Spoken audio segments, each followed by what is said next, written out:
Bienvenue à toutes et à tous. Aujourd'hui, on explore une ressource assez ciblée, un guide méthodologique qui s'appelle Le Grand Oral, exemple rédigé en SES. Les auteurs sont Bénédicte Béja et Miguel de la Montagne. Alors le but de ce guide, c'est clair, c'est d'accompagner les lycéens, Oui, ceux qui préparent le grand oral du bac. spécifiquement en SES, en sciences économiques et sociales. Et le livre s'attaque à un vrai défi. On le sait bien, comment on transforme toutes les connaissances qu'on a accumulées. Qui peuvent être denses en SOS. Exactement. Comment on transforme ça en une présentation orale structurée, solide, qui tienne la route devant un jury. C'est souvent là que ça coince, hein. Tout à fait. C'est ce passage du savoir théorique, parfois complexe avec les concepts, les chiffres en SES, à une argumentation orale. Il faut que ce soit clair, structuré et dans un temps limité. C'est un vrai challenge. Du coup, le guide y promet quoi? Une méthode, une sorte de chemin balisé pour y arriver. L'idée, c'est pas juste de savoir, mais de savoir présenter. Une méthode, d'accord, et elle repose sur quoi cette méthode concrètement? Le titre parle d'exemples rédigés. Oui, c'est vraiment le cœur du livre, je pense. Il y a 3 exemples complets, entièrement rédigés et surtout détaillés. Détaillés comment? Ils sont décortiqués sous toutes les coutures, si on peut dire. Comment on trouve et on formule sa question, en lien avec le programme, bien sûr. Comment on construit son argumentation, étape par étape. Comment on adapte le langage pour que ça passe bien à l'oral. C'est pas la même chose que l'écrit. Non, c'est sûr. Et même comment anticiper les questions que le jury pourrait poser. C'est vraiment une décomposition assez systématique du Oui, processus. une décomposition systématique. On imagine que c'est fait pour rassurer, pour donner des repères clairs aux élèves qui sont peut-être un peu perdus. Oui, l'intention est là, clairement.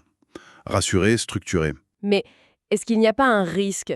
Le risque de, disons, formater un peu la pensée ou la façon de présenter, que tout se ressemble un peu? C'est une bonne question. C'est vrai que le risque avec une approche très très guidée, c'est toujours un peu l'uniformisation ou peut-être un manque d'originalité. Mais bon, je pense que l'idée ici, c'est surtout de fournir une base solide, particulièrement pour ceux qui se sentent démunis face à cet oral. Après, une fois qu'on maîtrise la structure, On peut y mettre sa touche personnelle. voilà, c'est ça. L'idée, c'est de maîtriser le cadre pour pouvoir ensuite l'habiter avec sa propre personnalité, ses propres exemples. Les auteurs parlent aussi d'outils spécifiques, j'ai noté, les cartes d'argumentation visuelle. Ça m'intrigue. Qu'est-ce que c'est? Alors, il faut imaginer une sorte de carte mentale, un mind map, comme on dit parfois, D'accord. mais vraiment conçue pour un argumentaire oral. Ces cartes, elles servent à lier l'idée principale aux arguments clés, aux preuves, aux exemples, aux sous-arguments. Tout ça de manière logique et surtout visuellement facile à mémoriser. Ah, intéressant.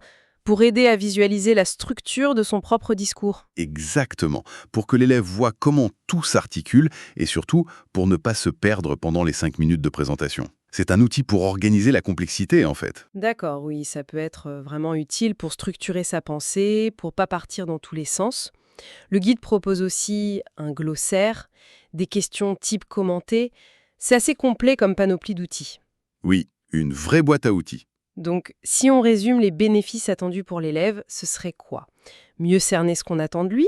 Trouver l'inspiration peut-être? Oui, trouver l'inspiration, mais aussi, et c'est crucial, construire sa propre présentation de manière plus efficace. Et surtout, un point fondamental, gagner en confiance. La confiance, oui, c'est la clé pour beaucoup. Savoir qu'on a une structure, qu'on a un plan, qu'on a même pensé à d'éventuelles questions, ça peut vraiment diminuer le stress. Le stress de parler en public, surtout devant un jury d'examen. Et si on regarde un peu plus loin que l'épreuve elle-même, Oui, c'est l'apprentissage d'une compétence essentielle, non?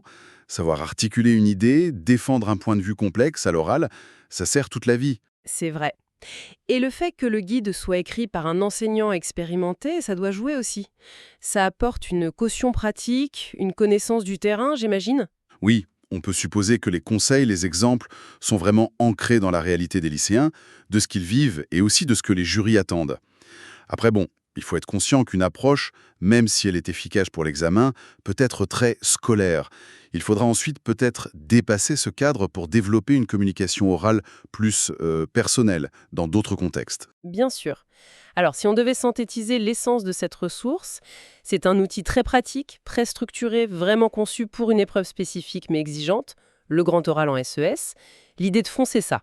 Proposer une méthode, des exemples, des outils comme ces cartes visuelles pour aider à transformer le savoir en une performance orale réussie, démystifiée en quelque sorte.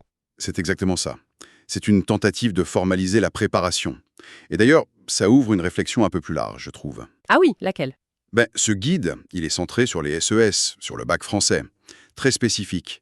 Mais cette approche, très méthodique, décomposer la tâche, s'appuyer sur des modèles détaillés, visualiser la structure, anticiper les questions, est-ce que ce n'est pas, au fond, une stratégie qu'on pourrait appliquer plus largement? C'est-à-dire pour toute prise de parole.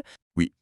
Dans quelle mesure cette préparation quasi technique est-elle une clé pour réussir toute présentation orale, où il faut articuler une pensée complexe de manière claire, convaincante, bien au-delà de l'école, quoi? Et quelle place ça laisse à, disons, l'improvisation, l'intuition, le feeling du moment? C'est une question intéressante, je trouve, pour finir.